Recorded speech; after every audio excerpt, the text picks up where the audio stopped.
Good evening student. इस lecture में हम what is mean by cottage industries, cottage small and village industries, ये तीनों क्या चीज होती है, उसमें स्लाइट डिफरेंस क्या होता है ये देखेंगे। पहला है कॉटेज इंडस्ट्री। अभी कॉटेज इंडस्ट्री इसका मीनिंग क्या है?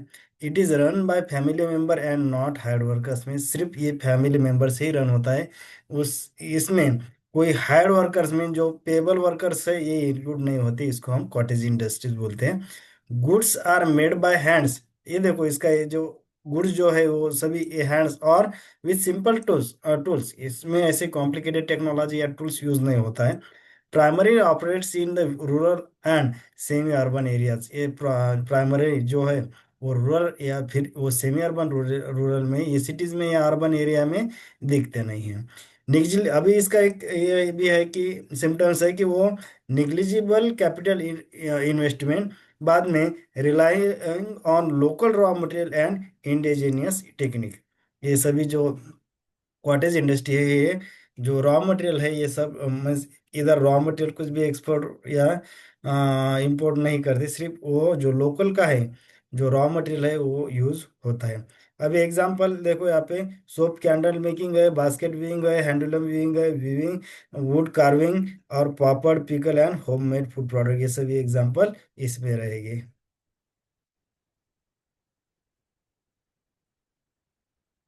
बाद में है कि इम्पोर्टेंस क्या है इसका।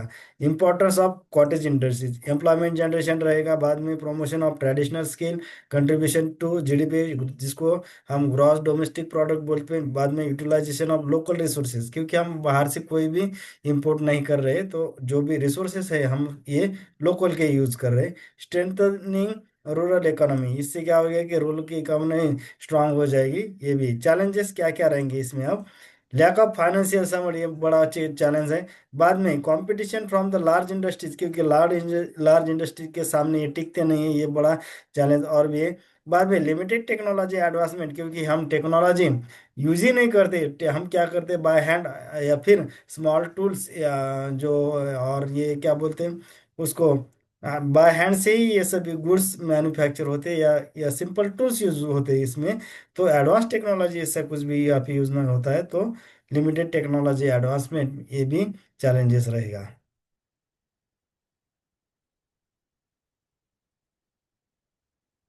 बाद में हम देखेंगे कि स्मॉल इंडस्ट्री किसको बोलते हैं। स्मॉल इंडस्ट्रियल यूनिट अब किसको बोलेंगे हम?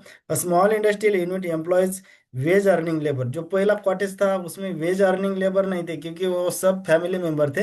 अब इसमें वेज अर्निंग लेबर भी है, and the production is done done by modern technique. पहले जो था हमारा कौन सा कॉटेज इंडस्ट्री, उसमें मॉडर्न टेक्निक कौन सी भी नहीं यूज की थी, जो जनरली वो बाय हैंड से ही होती थी या फिर सिंपल टूल्स यूज करते थे। Capital investment is also present in small industries. अभी देखो, कैपिटल इन्वेस्टमेंट भी है। कॉटेज इंडस्ट्री में एक निग्लिजिबल कैपिटल इन्वेस्टमेंट था, क्योंकि वो सभी लोकल के रिसोर्सेज यूज होते थे। अभी देखो, ये can have up to 5 crore. A few cottage industry which are export oriented have been also included in small industries. में कुछ कॉटेज इंडस्ट्रीज जो है, जो एक्सपोर्ट कर रही है, वो भी इसमें कंसिडर हो सकते हैं। These units are extended to village and urban area. जो कॉटेज इंडस्ट्री था सिर्फ वो प्राइमरीली अर्बन रूरल और सेमी रूरल एरिया के लिए था, लेकिन ये कौन से अर्बन एरिया में भी एक्सटेंड हो रहा है।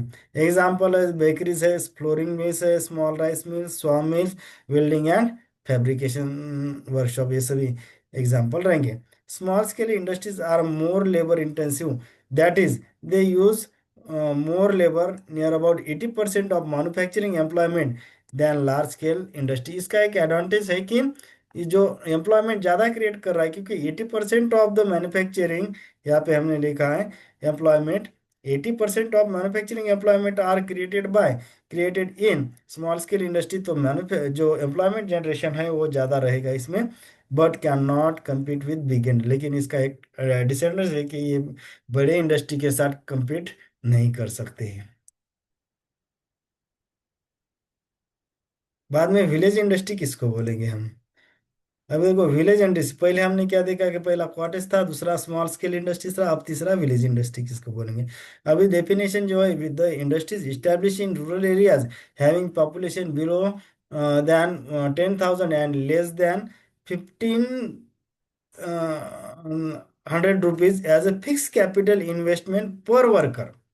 अभी ये पॉपुलेशन है कौन सा 10,000, और ये क्या है हमारा फिक्स कैपिटल इन्वेस्टमेंट पर वर्कर कितना है 15,000 है। ये दो कंडीशन है, तभी हम उसको, अगर ये फुलफिल करेंगे तभी हम उसको विलेज इंडस्ट्री कर सकते हैं, अदरवाइज ये विलेज इंडस्ट्री नहीं हो सकती। एग्जाम्पल रहेगा khadi weaving, bamboo and cane work and jaggery making, जिसको गुड़ बोलते हैं हम, गुड़ या तो वो ये सभी एग्जाम्पल इसमें रहेंगे। बाद में सबसे इम्पोर्टेंट इसमें देखो, केवीआईसी किसको बोलेंगे हम। अभी देखो, khadi and village industries commission, what is it, is ये स्टेचुटरी बॉडी है, क्योंकि ये स्टेचुटरी क्यों है, क्योंकि ये लॉ से क्रिएट किया है, means establish the khadi and village commission act, act से बना हुआ है, इसलिए हम उसको स्टेचुटरी बॉडी करते हैं।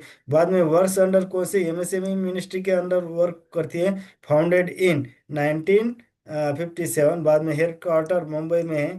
पर्पस क्या है इसका, to plan and promote facility and assist the establishment and development of khadi and village industry in rural area. ये इसके लिए बहुत इंपॉर्टेंट है, ये इसका याद स्टेचुटरी बॉडी है, और इसका जो केवीआईसी का जो इस्टेब्लिशमेंट है वो भी याद रखना है, और ये हेड क्वार्टर, और कौन सी मिनिस्ट्री के अंदर आता है, एमएसएमई, ये भी याद रखना है।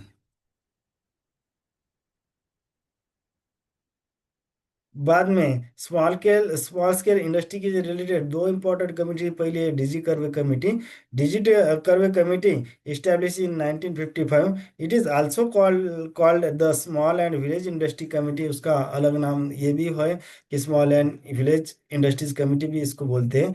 The committee was set up by planning commission. अब प्लानिंग कमीशन की जगह नीति आयोग आ गया, लेकिन उसके पहले प्लानिंग कमीशन था। तो प्लानिंग कमीशन ने जो डिजिट कर्वे समिति है या फिर कमिटी है उसको कंस्टिट्यूट किया था या फिर इस्टेब्लिश किया था। पर्पस क्या था कमिटी का, development and advancement of small scale industries and rural development, ये सभी सर्वे करने के लिए कमिटी कंस्टिट्यूट प्लानिंग कमीशन ने 1957 में 1955 में कंस्टिट्यूट की थी।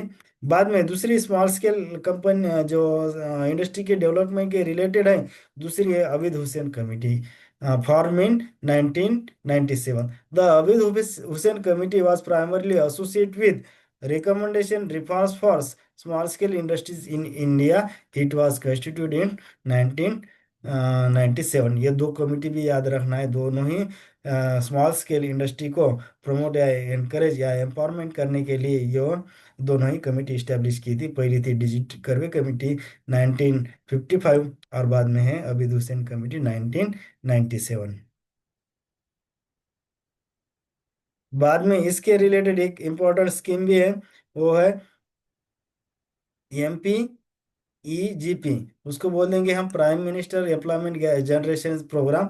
MPG stand for prime minister employment generation program. It has been announce in on 15 August 2008। Purpose था इसका creation and employment of both rural and urban urban areas. तो ये जो स्कीम है एमपीजी, ये भी याद रखना है, इसका इस्टेब्लिशमेंट 2008 में था, और जिसका पर्पस है creation of employment in both the rural and urban areas. Hope करता है कि समझ में आ गया होगा, समझ में आ गया होगा तो सब्सक्राइब करो या लाइक करो। Thank you.